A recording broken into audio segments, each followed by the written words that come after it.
jurnalis gitu, sehingga kemudian informasi iya. Nah, ini yang kemudian menurut saya adalah kenapa akhirnya jurnalis sulit untuk melakukan investigasi in-depth terhadap sebuah kasus, karena ruangnya tidak diberikan dan tidak dibuka gitu kan. Sehingga kemudian menurut saya ada sebenarnya masalah besar yang ditutupi, yang ibaratnya ini bola api yang kalau kemudian dibiarkan akan meledak seperti bom atom Hiroshima gitu. Jadi ya itu ada keran-keran yang memang selama ini. Sehingga Pak Erik itu dihadapkan pada dua pilihan, harus pilih mana. Akhirnya STY yang dikorbankan dalam tanda kutip antara pemain atau pelatih. Betul, ya, karena kondisinya sudah mulai, dan ini sebenarnya kondisinya udah mulai parah, dan ini mengancam tadi peluang Indonesia. Dan nah, boleh dikatakan sebenarnya ya publik juga terlambat tahu sebenarnya.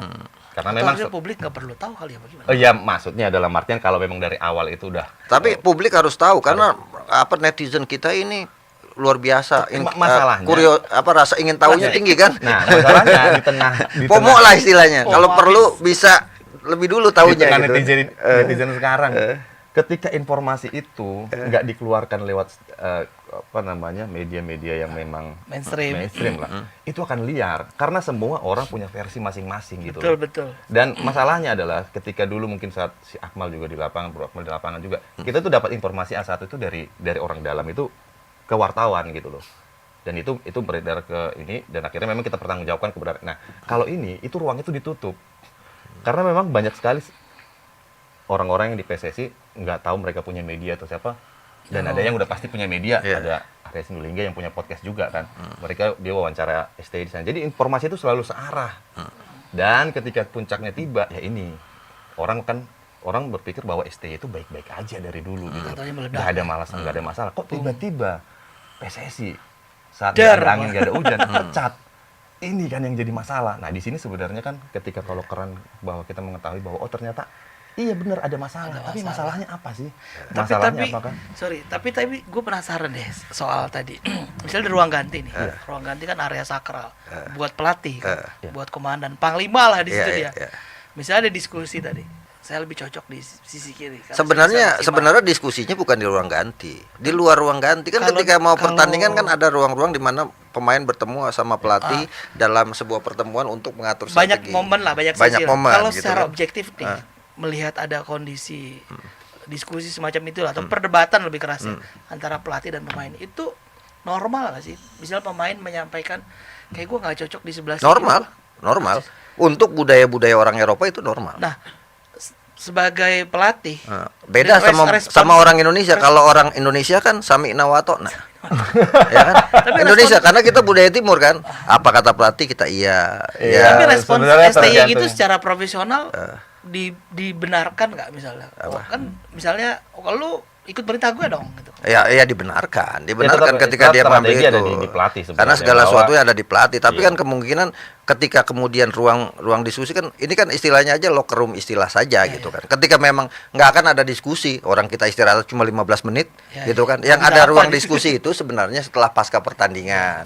Dan itu saya pernah dengar McClough yang minta waktu untuk berdiskusi. Cuma mungkin karena faktor bahasa, ya kan, ada yang bahasa Indonesia ini, jadi keterbatasan bahasa ini yang kemudian membuat ruang diskusi juga nggak dibuka. Ngapain diskusi lama-lama pakai penerjemah gitu kan. Nah, mungkin ini kalau sama Korea mungkin mereka akan berdiskusi gitu kan. Sesama Belanda mungkin gini. Di tim nasional kita kan kemarin ada 3 paksi. Ya kan? Paksi Korea, Sintayong dengan 9 asistennya, paksi Belanda atau diaspora, ya kan, pemain diaspora sama paksi pribumi. Ya kan? Kalau pribumi ada 3 budaya berarti. Iya, ada 3 budaya, triangle gitu kan. Jadi kalau makan ini 3 dong. 3 menu dong, Korea, Belanda sama Indonesia. Nah, sekarang misalnya kalau kita amati ada faktor bahasa. STY di Tribun. Kemudian memberikan instruksi diterjemahkan oleh penerjemahnya dengan bahasa Indonesia. Di lapangan dari 11 pemain yang Indonesia cuma 2, Rizky Ridho dan Marcelino, yang lainnya adalah pemain diaspora yang belum lancar bahasa Indonesia. Artinya kan ada komunikasi yang tersumbat. Bisa jadi rencana-rencana itu Tapi sebenarnya dalam tim kepelatihannya STY itu ada yang bisa bahasa Inggris sebenarnya, salah satu tim asistennya dia sebenarnya yang bisa berbahasa Inggris dengan lancar ya. Bahkan kita kadang kalau lagi jumpa pers lebih mending ngutip dia sebenarnya karena dia bahasa Inggrisnya bagus gitu sebenarnya. Cuman memang dalam kehidupan sehari-hari kan dalam berkomunikasi kan mereka nggak bisa intens yang satu. Susah lah ya, kebayang aja kalau umpamanya JJ mau ketemu sama STY harus melibatkan JJ-nya lagi ke warung gitu kan. Ya nggak mungkin cepat gitu loh. Jadi atau mungkin perbedaan budaya sehingga Bisa kemudian jadi. terjemahannya menjadi beda. Misal nih, ini juga ada yang misal miss nih, kali ya, jangan-jangan. ya misalnya nih, Translate. apa bahasa ntar di tweetnya gitu kan, itu kan bahasa bercanda sehari-hari orang Surabaya ya, kemudian diterjemahkan, apa itu artinya? Nah, diterjemahkan lah, baper lah. Gue pelatih kok dikatain kayak gitu, padahal itu bahasa bercanda. Itu kan Oke. salah satu Bahasa bisa slang jadi, ya, iya, bahasa bahasa slang. sapaan Bisa slang jadi ya. itu jadi masalah-masalah gitu kan, yang kemudian muncul karena salah terjemah. Kenapa? Penerjemahannya bukan bahasa sepak bola, tetapi bahasa yang kayak Google Translate Oh, gitu kan, iya, iya. diterjemahkan. Gitu. Ini bisa Dulu jadi.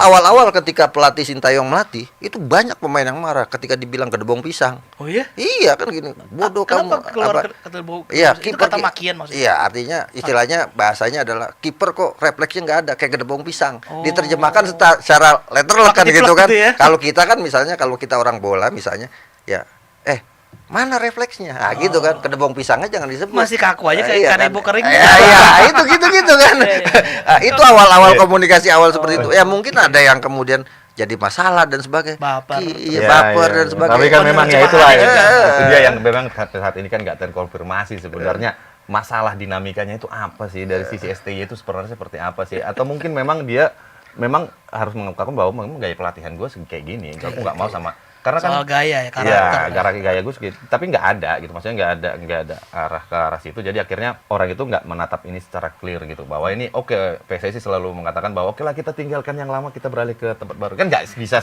ini juga kalau setiap keputusan harus dilihat nanti kita lihat nanti seperti apa kan jadinya try and error jatuhnya bahwa sebenarnya ini di-clearkan dulu sih sebenarnya karena saat ini juga STY masih ada di Indonesia gitu dan informasi yang belum kita dapat kemana-mana ya?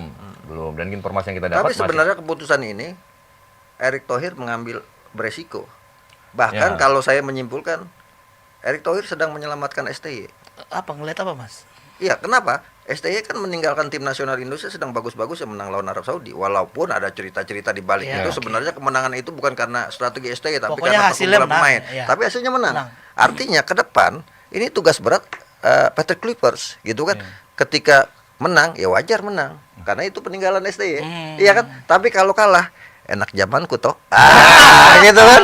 Iya kan? Tapi ntar dulu. Itu Iya kan? satu sisi. Akhirnya apa? Tuh lihat pelatih bagus diganti sama pelatih yang nggak bagus kan itu kan. Itu satu sisi. Jadi masih banyak alasan, Nah, stok iya. alasan itu, banyak. itu satu sisi, Bos. Ada lagi satu lagi nih.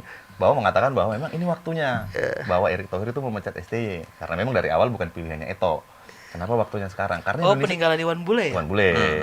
Nah, kenapa sekarang? Karena apa? Biar legasinya nih langsung masuk ke Piala Dunia. Karena kalau dilawan Cina kemarin diberhentikan, belum tentu nih lolos nih.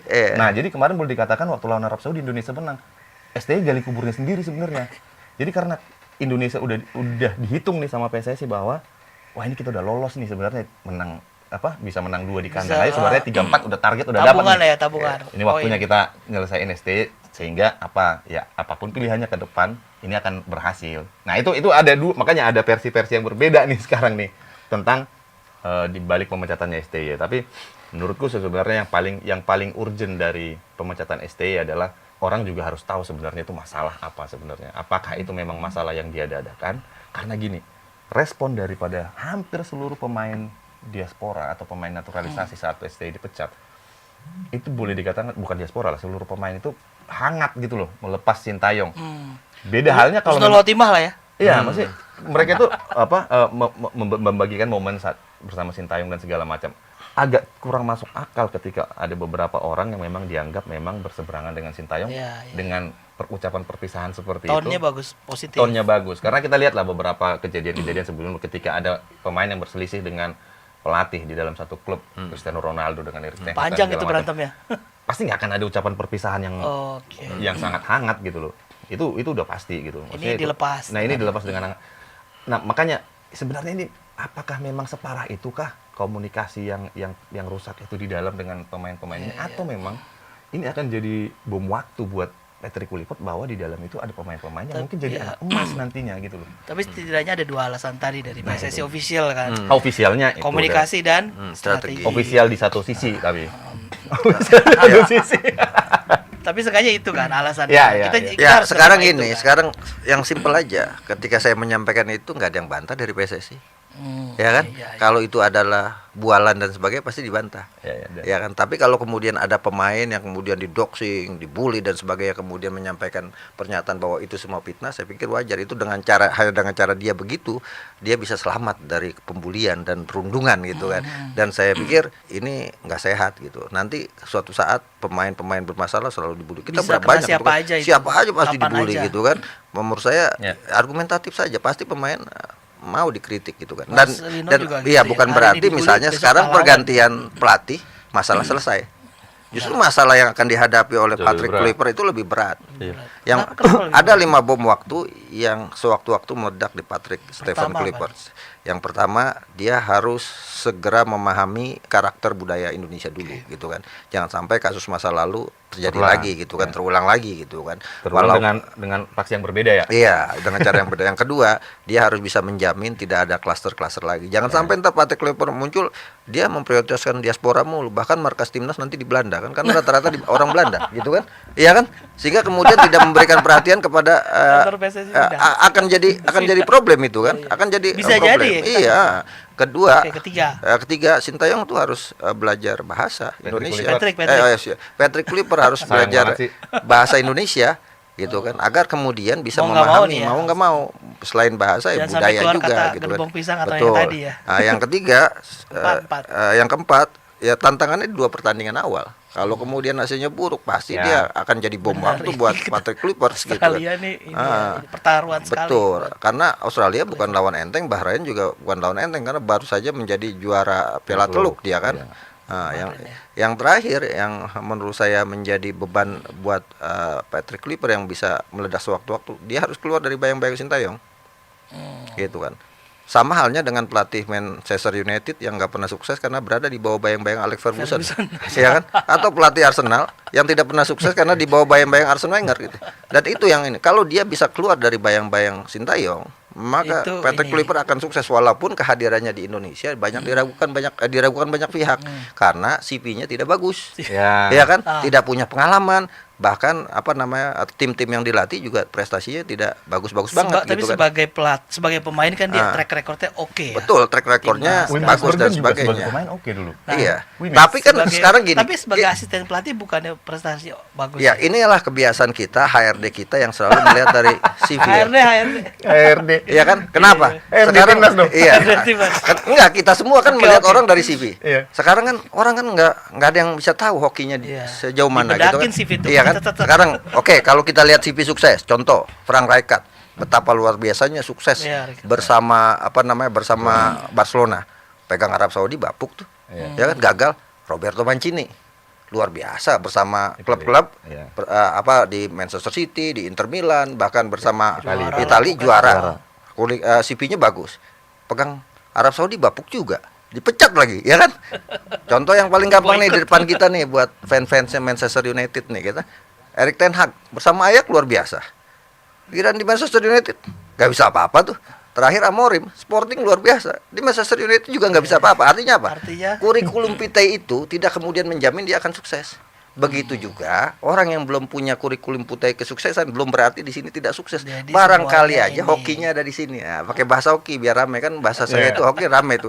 Ini kan kita semua punya peruntungan beda-beda ya kan sekarang nih di Tapi apa kalau nih? landasannya hoki berat juga bos. kalau Enggak, rekrut hoki Kluivert kan ini. hoki itu kan bukan berarti kita nggak kerja keras, kita duduk jatuh bangun kita duduk duren Tetap ada ikhtiar ya, tetap ada usaha. ikhtiar Oke, gitu oke. kan. Kenapa saya katakan gitu? Karena di Al-Qur'an itu hoki 40 kali disebut. Oh iya. Ulaika humul muflihun. Jadilah kamu orang-orang yang beruntung setelah sabar berusaha, semoga kamu jadi orang yang beruntung. STY pernah menyatakan itu juga walaupun dia bukan orang Islam. Ketika kita hampir di Piala Asia, kita kan cuma menang 1 kali lawan Ya. Vietnam.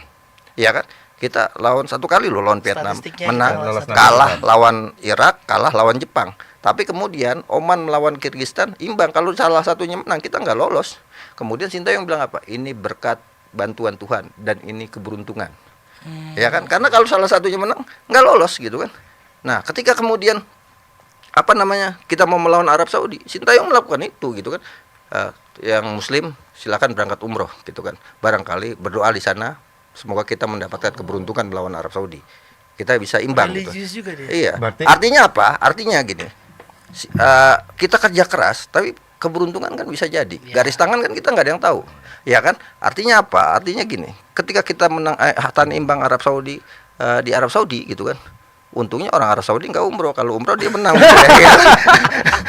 Satu tim. Kalau catatan penting juga bahwa berarti ternyata Sintayong itu memahami kultur Indonesia juga sebenarnya. Hanya orang-orang istimewa yang diberikan hoki loh, ya kan? Saya sama Marco nih kerja sama-sama banting tulang 2 kali, dia begadang 24 jam kerja dapatnya 2 juta.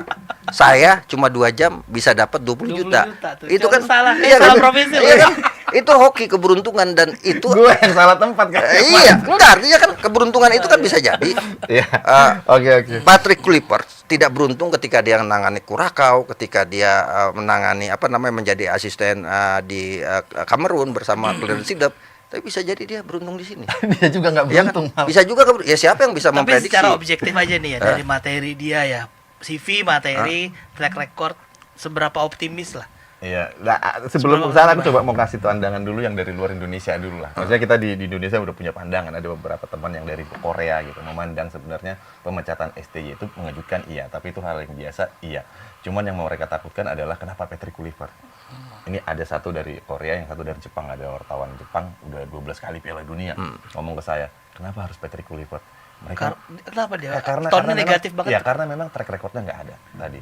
Satu, dia menangani Sebagai kepala pelatih pelatih ya, sebagai pemain dia oke. Maksudnya pemain dia punya prestasi yang cukup banyak sampai semifinal Piala Dunia bersama Belanda, dan di klub-klub juga dia mentereng. Tapi ketika dia menjadi pelatih, ada label yang diberikan kepada pelatih-pelatih seperti itu, yang branded coach namanya. Jadi Branded pelatih coach. Ini stigma branded. apa nih artinya, Bang? Ya pelatih branded doang, tapi nggak ada kualitas gitu. Nah, benar, Patrick belum Patrick bekerja. masuk di situ. Patrick belum bekerja. Enggak, mereka kekhawatirannya itu. Kenapa STY, kalau dari orang wartawan Jepang senior yang 12 kali ke Piala Dunia mengatakan bahwa STY itu pelatih kuat. Pelatih hebat. Dalam artian apa? Dia membuat timnas Indonesia itu kuat dalam waktu singkat dengan program-programnya dia. Dan mereka mengakuin bahwa kemajuan sepak bola Indonesia itu cukup pesat tangan STY. Begitu juga yang dari Korea. Oke, Korea punya kedekatan karena memang dia kenal sama Sintayong gitu. Dan ketika dia mendengar gosip-gosip tentang Sintayong, dia juga kaget, nggak pernah kejadian seperti itu gitu, di tempatnya gitu. Yang kedua, ketika mengganti pelatih dengan Patrick Kluivert, dia kebayang ketika kondisi yang sama terjadi di negaranya mereka. Waktu Korea dilatih juga oleh mantan pemain terkenal gitu. Itu yang terjadi di sana adalah ketua PSSI-nya nggak berani dengan si pelatih ini karena nama besarnya Lebih besar. ya. Jadi setiap keputusan yang diambil pelatih itu si PSSI-nya selalu Pasti ikut. nggak bisa dia mengintervensi ataupun nggak bisa dia mengatur si pelatih ini gitu. Dan itu yang mereka khawatirkan nanti ketika Patrick Kluivert datang ke Indonesia. Namanya cukup besar di jagat sepak bola dunia, dan Tapi ketika kualitas pelatihnya belum belum teruji. Ya, Dan sama kan akhirnya- gini. Pemain besar belum tentu jadi pelatih besar. Contoh, Andre Pirlo gagal tuh, padahal namanya luar biasa. Iya kan, Gattuso juga gagal tuh. Iya, Artinya Maradona juga gagal. artinya Tapi iya. Zidane jadi loh. Zidane jadi ya. Iya kan, artinya kan semua punya peruntungan masing-masing, garis tangan masing-masing gitu. Ada 4 hal yang tidak bisa diprediksi manusia, Bro. Umur, jodoh, rezeki, dan sepak bola Indonesia. Ya. Iya kan? Siapa yang bisa menjamin besok Patrick Kluivert akan sukses Betul. menghadapi Nggak ada Australia jaminan. dan Nggak ada juga jaminan. menghadapi Bahrain. Bahrain. Siapa juga yang bisa menjamin kalau tetap di tangan Sintayong akan sukses juga? Nggak ada kan, gitu kan? Nah, kalau kemudian bicara misalnya, apakah kita setuju dengan Patrick Kluivert? Saya secara pribadi, saya kalau suruh milih, saya nggak pilih Patrick Kluivert, gitu kan? Saya pilih Gus Hiding. Karena Setidaknya ada kedekatan kultur dengan orang-orang Indonesia. Oh. Kan kita banyak ada Gus Ikdam, ada Gus Miftah gitu kan. Ya kan.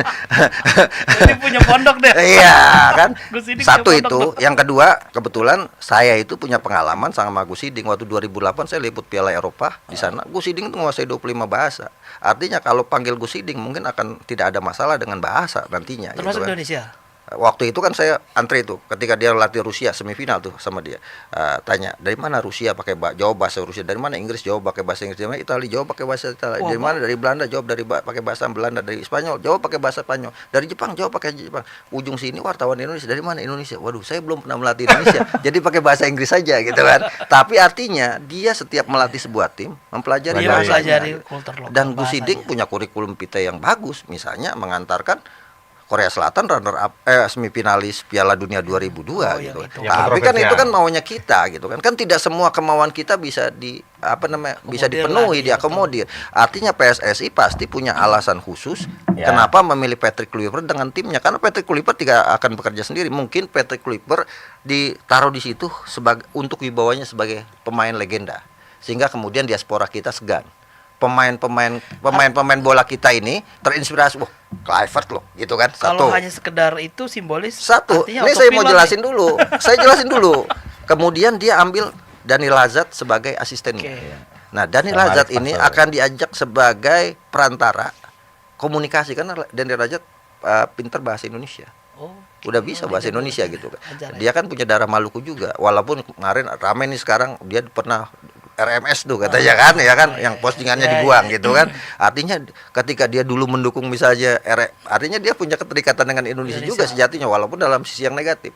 Kemudian untuk urusan strategi analisa dia punya Alex Pastor, pelatih yang punya punya sejarah sukses meloloskan 3 klub promosi ke Eredivisie, Excelsior, kemudian Sparta Rotterdam, terakhir adalah Almere City, klubnya Tom Hay gitu. Ya. Jadi sebenarnya ada kombinasi ini yang kemudian dijadikan Harusnya sebagai kekuatan ya. ya artinya tritunggal gitu kan, bukan Tritunggal. dwi tunggal kan. Kalau dulu dwi tunggal deh, kalau kita dia tritunggal Atau bertiga Trisakti kan. nih.